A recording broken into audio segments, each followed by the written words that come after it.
Hello friends, good evening. ಇವತ್ತು ಒಂದು ಈಸಿಯಾಗಿರೋ snacks recipe ಜೊತೆ ಬಂದಿದ್ದೀನಿ. ಕಡಲೆ ಹಿಟ್ಟಿಗೆ ಉಪ್ಪು, ಜೀರಿಗೆ, ಸೋಡಾ, ಅಜ್ವಾನ್ ಎಲ್ಲನೂ ಹಾಕಿ ಈ ಕನ್ಸಿಸ್ಟೆನ್ಸಿಗೆ ಕಲಿಸ್ಕೋಬೇಕು. ಮೆಣಸಿನ್ಕಾಯಿನ ಇದರಲ್ಲಿ ಡಿಪ್ ಮಾಡಿಕೊಂಡು ಕಾದಿರೋ ಎಣ್ಣೆಗೆ ಹಾಕಬೇಕು. ಎರಡೂ ಕಡೆನೂ ಟರ್ನ್ ಮಾಡಿಕೊಂಡು ನೀಟಾಗಿ ಗೋಲ್ಡನ್ ಬ್ರೌನ್ ಆಗೋವರೆಗೂ ಡೀಪ್ ಫ್ರೈ ಮಾಡ್ಕೋಬೇಕು. ಇವಾಗ ನೋಡಿ, ಬೋಂಡಾ ರೆಡಿ ಆಯಿತು. ಈಗ ಸ್ಟಫಿಂಗ್ ರೆಡಿ ಮಾಡ್ಕೊಳ್ಳೋಣ. ಇದಕ್ಕೆ ಮೇನ್ ಇಂಗ್ರೀಡಿಯೆಂಟ್ ಬಂದ್ಬಿಟ್ಟು ಈ ಕಡಲೆ ಹಿಟ್ಟು. ಈ ಹುರಿಗಡಲೆನ ನೀಟಾಗಿ ಪೌಡ್ರು ಮಾಡ್ಕೋಬೇಕು.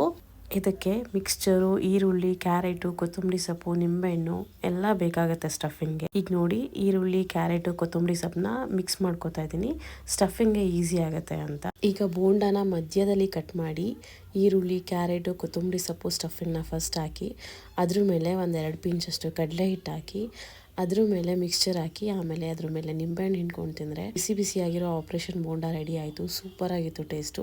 ನೀವು ಟ್ರೈ ಮಾಡಿ. Thanks for watching.